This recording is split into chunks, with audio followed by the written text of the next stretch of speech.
അസ്സലാമു അലൈക്കും. Welcome to my channel. അപ്പോൾ ഞാനിപ്പോൾ മോളെ വീട്ടിലാണ്. ഇന്നലെ പരിപാടിക്ക് വന്നിട്ട് അവിടെ നിന്ന് ഇന്നിപ്പോൾ ഞങ്ങൾ വൈകുന്നേരം പാർക്കൊന്ന് ശരിയാക്കിയാന്ന് നോക്കാൻ പോകാനായിട്ട് ഒരുങ്ങി നിൽക്കണേട്ടോ, പോകാനായിട്ട് നിൽക്കണേണ്. ഇത് അവിടെ ദീപാവലിയായിട്ട് കുറച്ച് സ്പെഷ്യൽ സ്വീറ്റ്സ് വന്നിട്ടുണ്ടായിരുന്നു ശാന്തിലാൽ. അപ്പോൾ മോള് മേടിച്ചതാണ്, അത് കാണിക്കണേണ്. കുറേ ഉണ്ടായിരുന്നു, കുറച്ചൊക്കെ തീർന്ന്, ബാക്കിയുള്ള കുറച്ച് കാണിക്കണേണ്. അപ്പോൾ അതാ വൈകുന്നേരമായി ഞങ്ങൾ ഇറങ്ങി. വൈകുന്നേരത്തെ കാണിക്കണത്. വൈകുന്നേരം ഞങ്ങൾ ഇറങ്ങി ചെർളായി വഴിയാണ് പോണത്, അതായത് ചെർളായി കടവ് വഴിയാണ് പോണത്. ഫോർട്ട് കൊച്ചി എത്തി. ഇപ്പം മോള് പഠിക്കണ സ്കൂള് സെൻറ്റ് മേരീസ്, അതിൻ്റെ ഫങ്ഷൻ പരിപാടി ഞാൻ കാണിച്ചിട്ടുണ്ടായിരുന്നല്ലോ. അങ്ങനെ ഞങ്ങൾ ആ വഴി കയറിയിട്ട് പ്രിൻസസ് സ്ട്രീറ്റിൽ വന്നിട്ടാണ് അവിടെ നിന്ന് അങ്ങോട്ട് ഇറങ്ങി. അതായത് പാർക്ക് ശരിയാക്കിയിട്ടുണ്ടാകുന്ന നോക്കണം, പിന്നെ ശരിയായിട്ടുണ്ടെങ്കിൽ അവിടെ നമുക്കതൊക്കെ ഒന്ന് കാണിക്കാം, കുറച്ച് നേരം ഇരിക്കുക, പിന്നെ എന്നിട്ട് കടപ്പുറത്തേക്ക് പോകാമെന്ന് പറഞ്ഞിട്ടാണ് ആ വഴി വന്നത്. അപ്പോൾ അവിടെ പ്രിൻസസ് സ്ട്രീറ്റ് വന്നപ്പോൾ അവിടെ വരെയും ഓട്ടോ അങ്ങോട്ട് പോകില്ല എന്ന് പറഞ്ഞിട്ട് അവിടെ ഇറക്കി. പിന്നെ നമുക്ക് ഇതുവാണല്ലോ കാണേണ്ടത്, പാർക്കിൻ്റെ മുമ്പിൽ തന്നെ ഇറക്കി. അപ്പോൾ അത് ശരിയായിട്ടില്ല, കുറച്ച് സാധനങ്ങൾ മാത്രമേ ഫിറ്റ് ചെയ്തിട്ടുള്ളൂ. അത് നല്ല കൂടിയതാണ് കേട്ടോ, ഫൈബറിൻ്റെ ഒക്കെയാണ് വെച്ചിരിക്കുന്നത്. ഇപ്പം വെക്കണതൊക്കെ ഇങ്ങനെ ചീത്തായി പോണതുകൊണ്ട് ഇത്തിരി കൂടിയ കളിക്കട സാധനങ്ങളൊക്കെയാണ് ഇപ്പോൾ ഫിറ്റ് ചെയ്യണത്, അതുകൊണ്ടായിരിക്കാം താമസം. അപ്പോൾ അവിടെ സൈക്കിൾ റെൻറ്റിന് വെച്ചിരുന്ന കാണിച്ചിട്ടുണ്ട്. ആ സൈക്കിൾ ഞാൻ ഇന്നലെ ആമസോണിലൊക്കെ ഉണ്ട് 1600 രൂപക്ക് ഓഫറായിട്ട് വിൽക്കണതായിട്ട്, അതാണ് ആ സൈക്കിൾ എടുത്ത് കാണിച്ചത്. പിന്നെ ഇത് പുതിയതായിട്ട് ഇപ്പോൾ ചെയ്തതാണ് ഈ പാർക്കിൽ. ഇങ്ങനെയൊക്കെയാണ് ഇവിടെ ചെയ്യാൻ അവരുദ്ദേശിക്കണത് എന്നാണ് തോന്നണത് കേട്ടോ.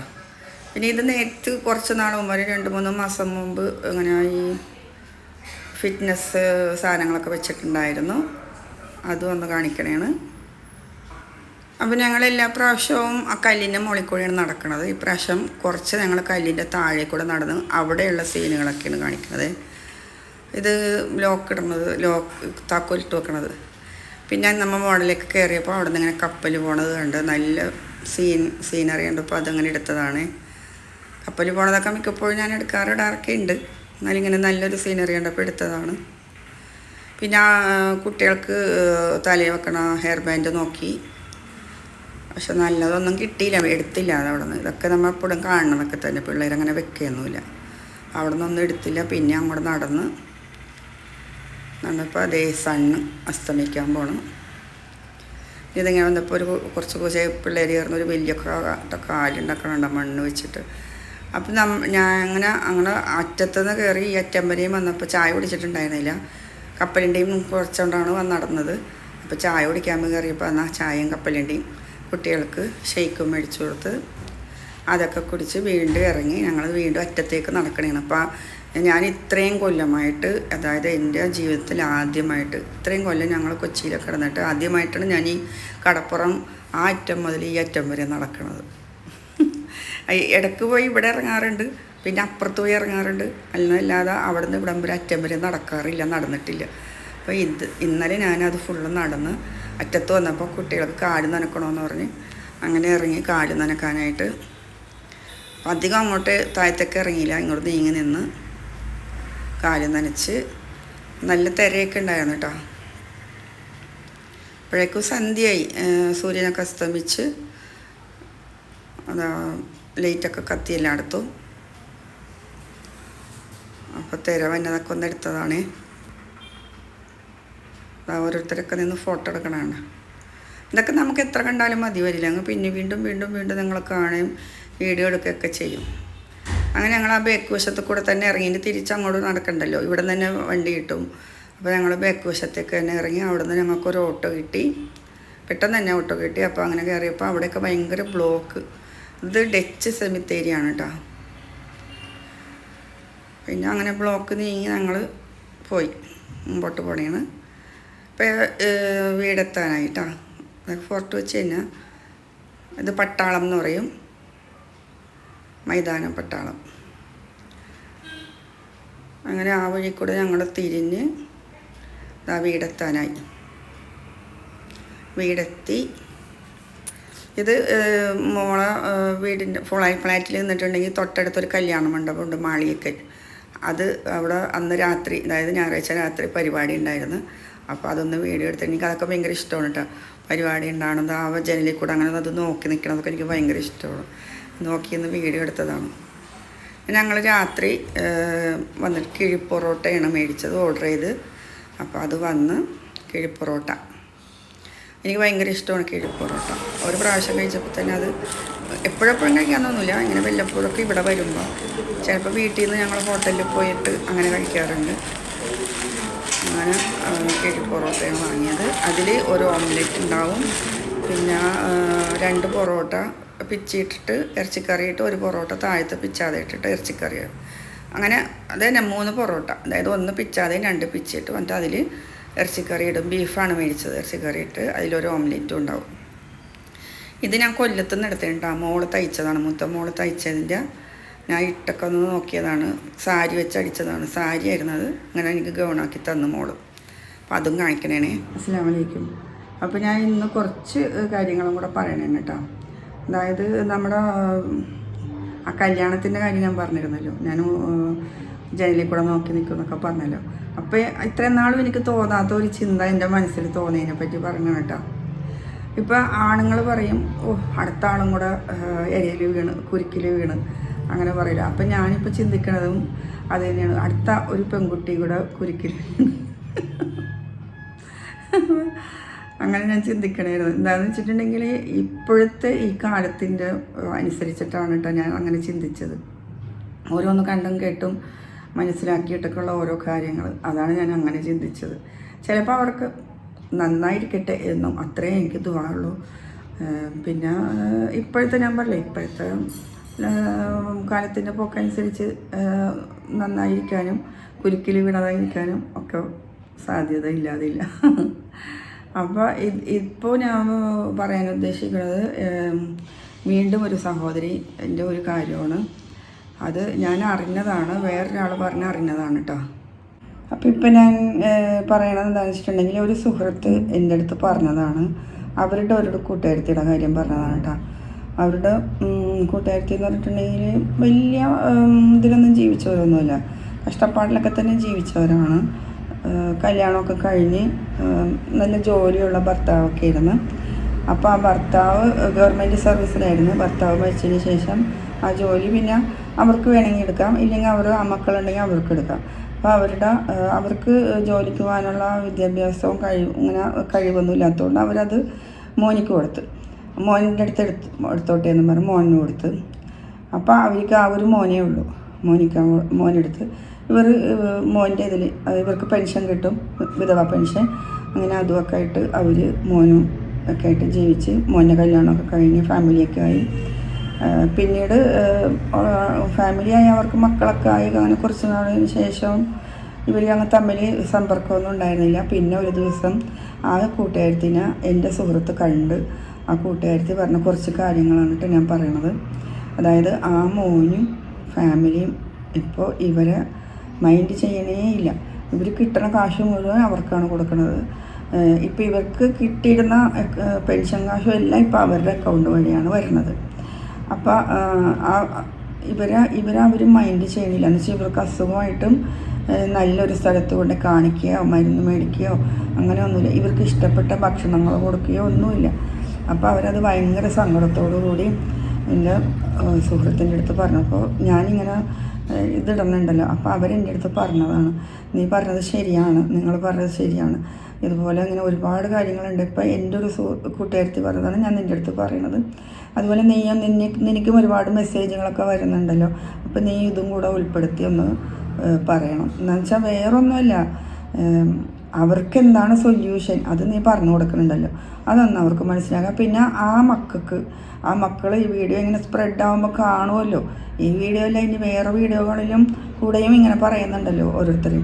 ഏതെങ്കിലും ഒരു വീഡിയോ കണ്ടിട്ട് ആ മക്കളുടെ മനസ്സിലാക്കണം, അവർ മനസ്സിലാക്കണം ഈ ലോകത്തിലത്തെ കാര്യങ്ങളും. അവർ മാത്രമല്ല ജീവിതം, അവരും അവരുടെ ഫാമിലിയും മാത്രമല്ല ജീവിതം, ഉമ്മായും അടങ്ങുന്നതാണ് ജീവിതം, വാപ്പ ഉണ്ടെങ്കിൽ വാപ്പായും അടങ്ങുന്നതാണ് ജീവിതം. ആദ്യം മുൻഗണന ഉമ്മാക്കും വാപ്പക്കും കൊടുക്കുക, എന്നാലല്ലേ അവരുടെ മക്കൾ അവർക്കും അതുപോലെ ചെയ്യുള്ളൂ. നമ്മൾ ചെയ്യണതല്ലേ നമുക്ക് ഭാവിയിൽ തിരിച്ചു കിട്ടുള്ളൂ. അങ്ങനെ ചിന്തിക്കാം. അത് അവർ മനസ്സിലാക്കാൻ വേണ്ടിയാണ് ഞാൻ പറഞ്ഞത്. അപ്പോൾ റുബീന ഇത് പറയണം എന്ന് പറഞ്ഞിട്ട് ഞാനിത് പറയണതാണ്. ഞാൻ ഒന്നും കൂടെ പറയണതാണ്, ആ അമ്മ ഒരു കേസ് കൊടുത്തിട്ടുണ്ടെങ്കിൽ ആ മോൻ്റെ ജോലിയും പോകും, പിന്നെ വഴിയാധാരവും. ആ മോനിക്ക് വേറെ പണിയൊന്നുമില്ല. അപ്പോൾ അവരും വഴിയാധാരവും, ഇവർക്ക് വിധവാ പെൻഷൻ കിട്ടും, ഇവർക്ക് ജീവിക്കാൻ പറ്റും. ഒരു വീട് വാടക എടുത്താൽ അല്ലെങ്കിൽ എന്തെങ്കിലും ആരെങ്കിലും ഇപ്പോൾ പെൻഷൻ പൈസയൊക്കെ കിട്ടുന്നുണ്ടെന്ന് അറിയുമ്പോൾ എവിടെയായാലും അവർക്ക് ആരെങ്കിലുമൊക്കെ നോക്കിയാലും അവർക്ക് ജീവിക്കാൻ പറ്റും. പക്ഷേ മോൻ്റെയും കുടുംബവും ഭാവി തകരാറിലാവൂലേ?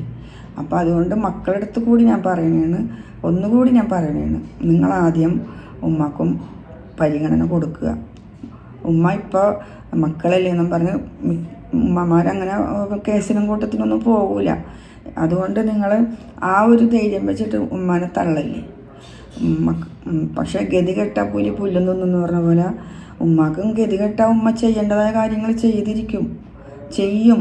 അവരുടെ സാഹചര്യം അതാണെങ്കിൽ അവരത് ചെയ്യും. അവർക്ക് പിന്നെ മക്കൾ ഉമ്മാനെ വില വെച്ചില്ലെങ്കിൽ പിന്നെ ഉമ്മാക്കും അതല്ലേ നിവൃത്തിയുള്ളൂ, ഉമ്മാക്കും അത് തന്നെ ചെയ്യാനല്ലേ പറ്റുള്ളൂ. അതുകൊണ്ട് ഞാൻ ഒന്നും കൂടി പറയണേണ്, എന്തുണ്ടെങ്കിലും നിങ്ങൾക്ക് വരുമാനമുണ്ടെങ്കിൽ നിങ്ങൾ നിങ്ങളുടെ ഉമ്മാക്കും ഉപ്പാക്കും അതായത് അച്ഛനും അമ്മക്കും ചെലവിന് കൊടുത്തിരിക്കണം, നോക്കിയിരിക്കണം, അവരെ അന്വേഷിക്കണം. ഞാൻ അന്വേഷിച്ചില്ലെങ്കിലും പോട്ടെ, ചെലവിന് കൊടുക്കുക. അസുഖമാണെങ്കിൽ എന്താണെങ്കിലും അവർ അഡ്ജസ്റ്റ് ചെയ്ത് ജീവിച്ചോളും, അവർ നോക്കിക്കോളും. അവരെ അന്വേഷിക്കുക, അവരെ ചെലവിന് കൊടുക്കുക അവർക്ക്. എനിക്ക് അത്രയൊക്കെ പറയാനുള്ളൂ. പിന്നെ എപ്പോഴും ഞാൻ പറയും കേസ് കൊടുക്കണം. അത് കേസ് കൊടുക്കുന്ന പറഞ്ഞ് ഞാൻ അവരെ ഇതാക്കണില്ല, അവർക്കൊരു വഴി പറഞ്ഞു കൊടുക്കണേ, അല്ലാതെ വേറൊരു വഴി എനിക്കറിയില്ല പറഞ്ഞു കൊടുക്കാൻ.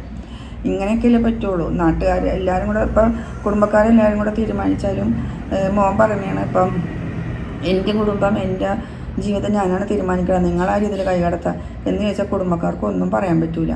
പിന്നെ നാട്ടുകാരായാലും ഒന്നും പറയാൻ പറ്റില്ല. അതേസമയം പോലീസിൻ്റെ അടുത്ത് ഒരു മക്കൾക്കും അങ്ങനെ പറയാൻ പറ്റില്ല. പോലീസ് എന്ന് പറഞ്ഞാൽ നിയമപാലകരാണ്, അവർ നിയമം പാലിപ്പിക്കുന്നവരാണ് മറ്റുള്ളവരെ കൊണ്ട്. അപ്പോൾ അവരുടെ അടുത്തൊന്നും പറയാൻ പറ്റില്ല, തിരിച്ചും മറിച്ചൊന്നും പറയാൻ പറ്റില്ലാത്തതുകൊണ്ടാണ് ഞാൻ പറയണത് പോലീസിൽ കംപ്ലയിൻറ്റ് ചെയ്യണമെന്ന് പറയണത്. അല്ലാതെ പോലീസ് കേസാക്കി അവരെ പ്രശ്നത്തിലാക്കാനല്ല കേട്ടോ പറയണത്. അത് മാത്രമല്ല, ഒരു കുടുംബക്കാരും ഇപ്പോൾ എൻ്റെ കുടുംബത്തിലാണെങ്കിലും എൻ്റെ കുടുംബത്തിലൊരു പ്രശ്നം ഉണ്ടെങ്കിൽ എൻ്റെ ആൾക്കാരും ഇടപെടാൻ പറ്റൂല. എന്ന് വെച്ചാൽ ആരും ഇടപെടൂല എന്ന് വെച്ചിട്ടുണ്ടെങ്കിൽ ഇത് നമ്മുടെ കുടുംബകാര്യമാണ്. നാളെ നമ്മൾ അവരുടെ അടുത്ത് പറയണം നിങ്ങളെന്തിനും ഇടപെട്ടെന്ന് തിരിച്ച് ചോദിച്ചാൽ തീർന്നില്ലേ. അതുകൊണ്ട് അവരവരുടെ കുടുംബകാര്യത്തിലെ കാര്യങ്ങൾ തീരുമാനിക്കുന്നത് അവരവരാണ്. അവിടെ തീരുമാനം നടന്നില്ലെങ്കിൽ പിന്നെ ഇവിടെ നിയമം പാലിക്കണം, നിയമപാലകരുണ്ട്, അവരെ സമീപിക്കണം. അത്രേ ഉള്ളൂ കേട്ടോ. അപ്പോൾ ഇനിയും അടുത്ത വീഡിയോയിൽ വീണ്ടും ഞാൻ ഓരോന്നിങ്ങനെ പറഞ്ഞു വരുന്നതാണ്. ഇപ്പം പറഞ്ഞതൊക്കെ ഈ പാവം ഉമ്മാനെക്കുറിച്ചും വാപ്പാനെക്കുറിച്ചൊക്കെയാണ്. പിന്നെ ഇനിയും എന്തെങ്കിലുമൊക്കെ വരുമ്പോൾ ഞാൻ അതുപോലെ അതിനനുസരിച്ചുള്ള എല്ലാം വീഡിയോ വിസ്തരിക്കുന്നതാണ് കേട്ടോ. ഇൻഷാ അല്ലാഹ്. അടുത്ത അസ്സലാമു അലൈക്കും. അപ്പോൾ ഞാൻ അന്നത്തെ ദിവസം അവിടെ നിന്ന് പിറ്റേ ദിവസം ഉണ്ടായത് പുറത്തിറങ്ങിയിട്ട് ആ വ്യൂ ഒക്കെ ഒന്ന് എടുത്തതാണ്. കാലത്ത് നേരം മുളക്കുമ്പോഴും വൈകുന്നേരമൊക്കെ ആകുമ്പോൾ നല്ല വ്യൂസാണല്ലോ കിട്ടണം. അപ്പോൾ ഞാനൊന്ന് താഴത്തേക്ക് പോകണേണ്, അതായത് എൻ്റെ വണ്ടി താഴ്ത്തിരിക്കുന്നുണ്ട്. അപ്പോൾ ഞങ്ങൾ ഇന്നലെ പുറത്ത് പോകാനായിട്ട് ഇറങ്ങിയപ്പോൾ എൻ്റെ വണ്ടി നോക്കിയപ്പോൾ മുഴുവൻ പ്രാവ് തൂറിയിട്ടിരിക്കണം. അപ്പോൾ അതൊന്ന് വൃത്തിയാക്കണം. പിന്നെ എനിക്കൊരു സാധനവും മേടിക്കണം. അപ്പോൾ അതിന് വേണ്ടി പോകണേണ് കേട്ടോ. പിന്നെ ഞങ്ങൾ മോളെ വീട് 3ാമത്തെ നിലയിലാണ്. അപ്പോൾ മൂന്നാമത്തെ നിലയിൽ നിന്ന് ആ ലിഫ്റ്റിൽ കയറി താഴത്ത് ഗ്രൗണ്ടിലേക്ക് പോകണേണ്. വണ്ടി അവിടെയാണ് വെച്ചിരിക്കുന്നത്. അപ്പോൾ ഞാൻ 3ാമത്തെ ഗ്രൗണ്ടിലെത്തി. Open the door. അങ്ങനെ ഡോർ ഓപ്പണായി ഞാൻ പുറത്തേക്ക് ഇറങ്ങി. ഇവിടെ നിന്നാണ് ഞാൻ നെല്ലിക്കാപ്പുളിൻ്റെ റീലിട്ടിരിക്കണത്, റീലെടുത്തിട്ടുള്ളത്. പിന്നെ ഇവിടെ മുരിങ്ങമരമുണ്ട്, മുരിങ്ങക്ക ഉള്ള മരമുണ്ട്. പിന്നെ മാവുണ്ട്, മാവ് പൂത്തിട്ടില്ല, പേരക്ക ഉണ്ട്. ഞാൻ പറഞ്ഞൊരു ചാമ്പക്ക വെക്കാൻ പറഞ്ഞിട്ടുണ്ടായിരുന്നു, നോക്കട്ടെ എന്നൊക്കെ പറഞ്ഞു ഭാബി. ഇതാണ് എൻ്റെ വണ്ടി. വെയിലൊക്കെ കൊള്ളാതിരിക്കാൻ മൂലക്കെ വെച്ചതാണ്. പക്ഷേ പ്രാവിന് അത് തൂറാൻ പറ്റിയ സ്ഥലമായി. അതിൽ മുഴുവൻ പ്രാവ് തൂറിട്ട് വണ്ടീൻ്റെ കോലം കണ്ട മക്കളെ. ഞാൻ വണ്ടി എടുത്തിട്ട് ഇപ്പുറത്ത് വെച്ചിട്ട് കഴുകണേണ് കേട്ടോ.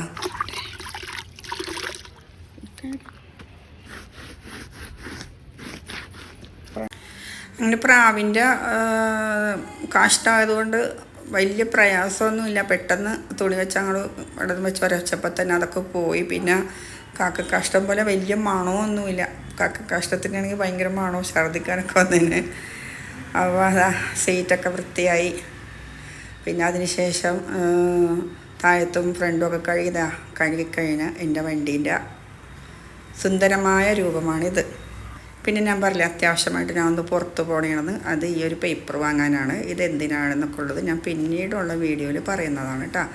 അപ്പോൾ ഇനി ഇൻഷാ അല്ലാഹ് അടുത്ത വീഡിയോയിൽ വീണ്ടും കാണാം. അസ്സലാമു അലൈക്കും വറഹ്മത്തുള്ളാഹി വബറകാതുഹു.